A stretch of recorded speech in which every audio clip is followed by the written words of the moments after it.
Welcome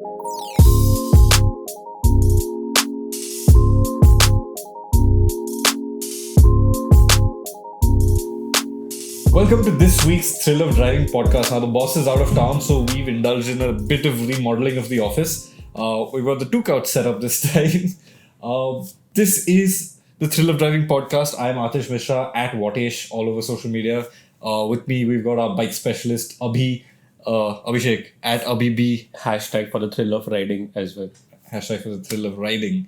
So this week's podcast is going to be a mix of cars and bikes, and the first thing we're going to talk about is what Abhishek's been out riding, and that's the ultraviolet F77. Yes. We spoke about it last week. We got into details about the spec and stuff like that. We finally swung a leg over it. Yeah.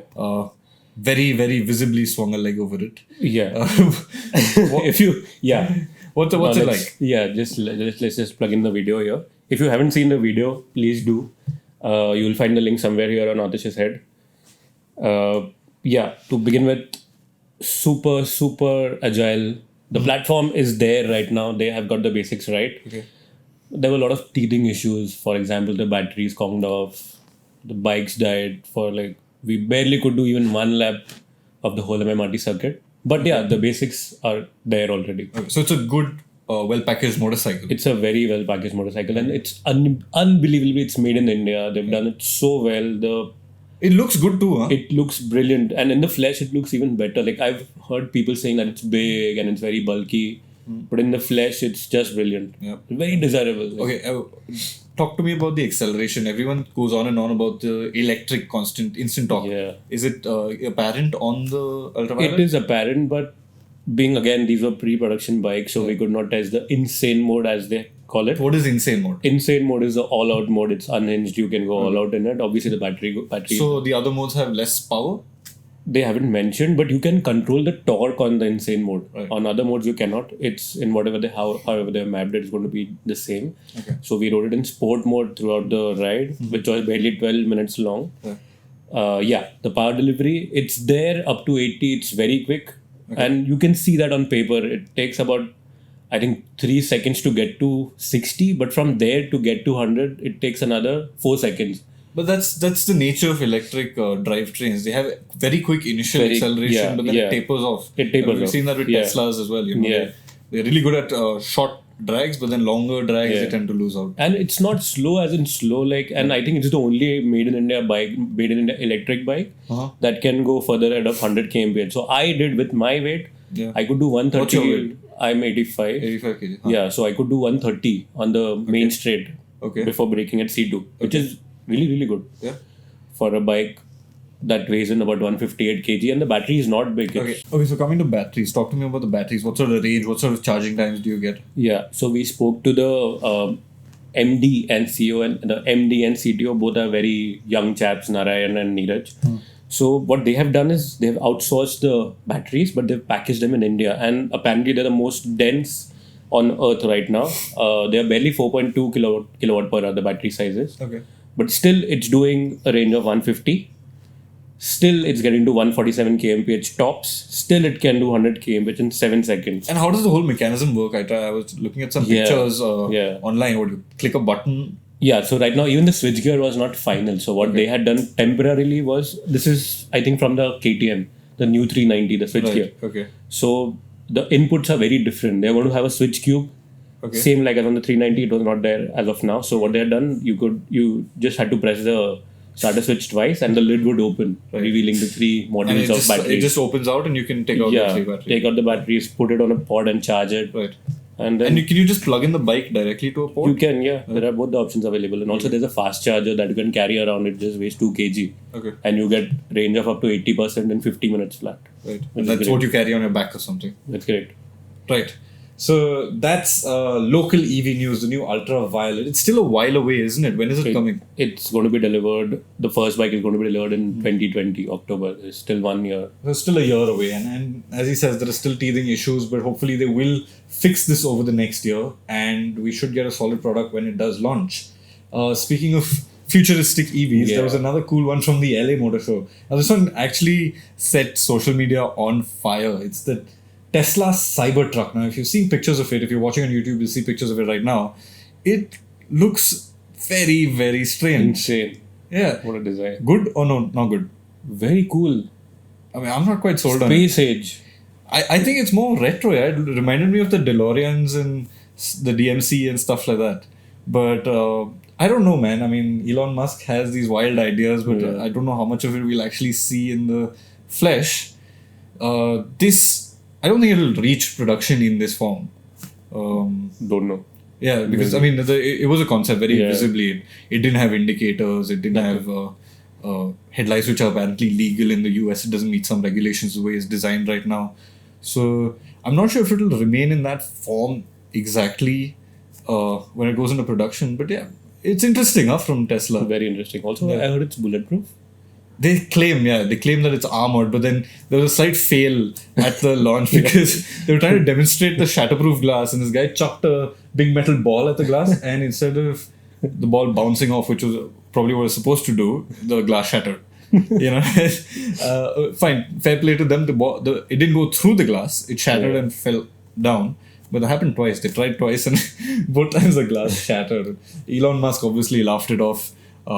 Said they threw a kitchen sink at it during testing and nothing happened. But I mean, they've got these wild ideas and these wild ways of demonstrating what they're capable of. But yeah, it's a cool concept. Obviously electric. Rear wheel drive. But with the option of all wheel drive. So you can have a single motor setup or a dual motor setup. The most high performance one is a 3 motor setup. And if I'm not wrong, it's a sub 3 second 0 to 100. I think it's 2.9. Yeah, 2.9. I saw the figure. Something crazy like that. Yeah. It's, how much is the weight? But be bloody more heavy, than 3 tons. Yeah. I'm sure. I don't know. But that's quick, less than 3 seconds is so good. Yeah. But I'm not sure. The design, I'm not quite sold on the design. It looks like something a child. I like it. It looks like something a 6-year-old can draw. But then maybe that's what appeals to us, the child. I love it. Yeah. LA Motor Show. In fact, LA Motor Show had a lot of SUVs. So, I mean, not an SUV, it's a truck, but the other stuff on display, one of them was the Aston Martin DBX. Now, this is an SUV we've been seeing teasers of for a very long time, Aston Martin's big break and making an SUV. It's got the same 4-liter AMG sourced engine. And I think it looks damn good. It's got this. I think it's the best luxury SUV. Yeah, you think so? I think it looks better than the Urus also. Yeah, the Urus is just overkill. Looks epic. This thing is, it's subtle lines. It's got Aston Martin to it. Yeah. I really like the tail section. Yeah. It's a really sleek, fastback kind very of. Very DB11 like. It is. And but it's a little off-putting because if you look at it head on from the back, there's a lot of space under the Aston Martin letters, which you're not used to seeing because you're used to Aston Martin being low ass on the floor type of cars, So there's a lot of space below the Aston Martin lettering, which throws you off for a second. But then again, this is an SUV, so it's going to be tall, and they're going to have to fill out that space somehow. But what do you think of Aston Martin finally making an SUV? I think I don't know, in terms of SUVs, what we have had so far. You look at the Bentayga or the Urus, they've all been focusing on the speed side of things. This one is very like a supercar, yet it's like an SUV. It's so beautiful to look at. That's true. Yeah. I would say in terms of what the approach has been, maybe it would be like a Cayenne rival, the Cayenne Coupe probably. I don't he'll drive that well though. Would it?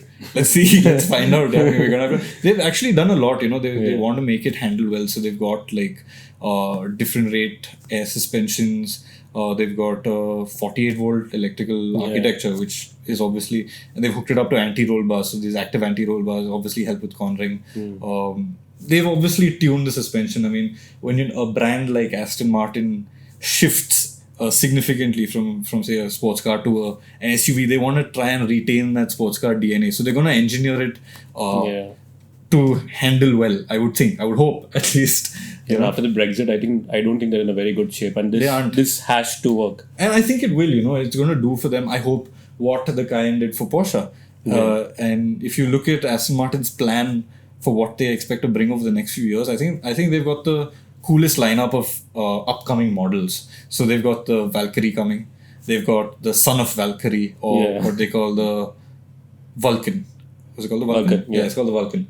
And they've got a lot of really cool stuff coming up. And in fact, today I saw a video of the the Valkyrie on the track, and that V12 sounds insane. Crazy. So I just saw. I just saw it was an F1 car first. yeah, I played it on my phone, and this guy turned around saying, "What the hell is that?" Yeah. You know, and it's the Vulcan. Yeah. Valkyrie. Sorry. All these V names. But yeah, if the DBX works and if it makes Aston Martin some money, we could be having some very, very, very cool cars in the upcoming years. I hope it does. I hope it pays off for them. Another cool What SUV. else? That GLS Mybach. 600. Yeah. So Mercedes Maybach has also finally entered the SUV game now. I mean, I don't know if it's too much of a surprise because they've taken a GLS and then kitted it out like a Maybach. So it's obviously got different styling elements. It's got the big ugly chrome grille, big chromy wheels, and lots of chrome on the outside.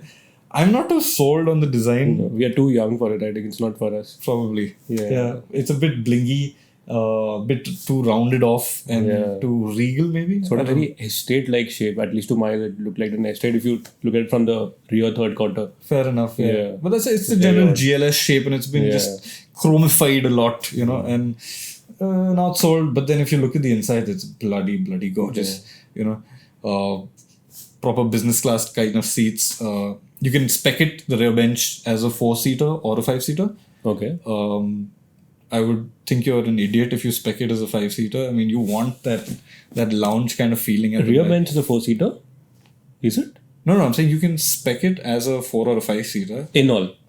Yeah, you have the option. Okay. In the GLS 600. If you spec it as a 5-seater, you're a fool because it's a Mybach. You want that business class kind of layout, and it really gives it to you. You see the photos, it's one of the most opulent cabins I've seen. Genuinely. Like, it's got these pillows, it looks really plush. Bentayga had driven last year the V12. Okay. It had at least to my eyes, it looked better. You think so? To me, yeah. Maybe. But then, yeah, this thing is really something, you know. But again, if you look at the inside, the dash architecture and all, it's very reminiscent of the GLS. It's the same platform. They're not going to change too much. I guess the materials used on the inside are different. The interface has got a Mybach only interface. It's not the same Mercedes-Benz interface. So they've got a little tweaks to make it feel more special. But I think the rear bench is really what it's a place it. to be, yeah. And in fact, it's probably got the same engine as the DBX. It's the same 4-liter V8. Yeah, so probably. They all have their individual ways of tuning it. It's also a different tune from the other GLS with the same engine, the GLS 63, which was also unveiled. Yeah. GLE and I think the GLS also both. Yeah, so that's also got the 4-liter V8. All the 63s have that engine. And yeah, it should be an exciting car. I don't know if it's going to come here. That's what I'm wondering. Would it come to India? We've got the Mybachs here. I think the Maybach would come. Yeah, so there's a possibility of it coming. And it'll be a comfortable car. I wouldn't say it's an exciting car. It's going to be a very, very comfortable car to be in. Yeah. And before we wrap up this podcast, let's talk about something that's going to happen in the next few weeks. Yeah. That's a new bike launch, which is going to launch just before IBW. If I'm not the wrong. eve of IBW. The Triumph Rocket 3. Yeah, so that news just came in today, actually. Yeah, super exciting bike. Largest bike, not the largest bike, highest displacement production bike on earth right now. How big is the engine? I think it's 2.5 liters. 2.5 liters. Bloody hell, in a motorcycle. You've got 2.5 liters firing between your legs. Claiming some 0 to 100 timing of less than 4 seconds. It's going to be epic. I've seen the reviews. The reviews came out, I think, 3 days back. The international media already wrote it. I saw people wheeling it. What do you say? Epic. Very nice. Yeah. They got, I think, 2 variants, the GT and the R, which is basically they're aiming, I guess, the XDival and the DiVal 1260. Fair enough. So the TFC won't be coming? Maybe it will, God knows. I think somebody has definitely ordered the bike and that's why it's here. That's why they're launching it. So they'll have one bike for now to begin with. I think it's just, I remember the Pune dealer telling me that somebody's bought it in Pune itself. Oh, exciting. So I'm hoping it comes here with us on the way back. Oh yeah, we're going to be riding to IBW. If you guys want to be there, please hit us up. What else? That's it. I think again, IBW, we're going to see the 390 ADV coming and the 250 ADV as well. Yep, so that's IBW. That's happening next month, early next month. Yeah. We're going to try and ride down now. The boss has said the two of us are going to be allowed to ride only if the calendars permit it. So we're going to try and finish off all our work before Hopefully, there's going to be no other travel on those dates and we can ride down. Hope so. I mean, I want to take my new bike home. Yeah. I just recently bought a second-hand KTM 390. Home is Goa for me, so I really want to ride it home. Yeah. Show my bike, my house. Say, hey, this is home for you, buddy. There are so many KTM guys, I think. Yeah. KTM is going all out this time. Yeah. Good. Yeah, should be fun. Katumami. Yeah. Right, so that's it from us at the Thrill of Driving podcast. Do engage with us. I mean, leave a like if you enjoyed the video. Let us know what you think in the comments. Share it with your friends. We'd love to spread this podcast amongst the automotive enthusiast community. And also, let us know what you want to talk about next week. Subscribe to the Evo India channel and hit the bell icon to keep pace with the thrill of driving.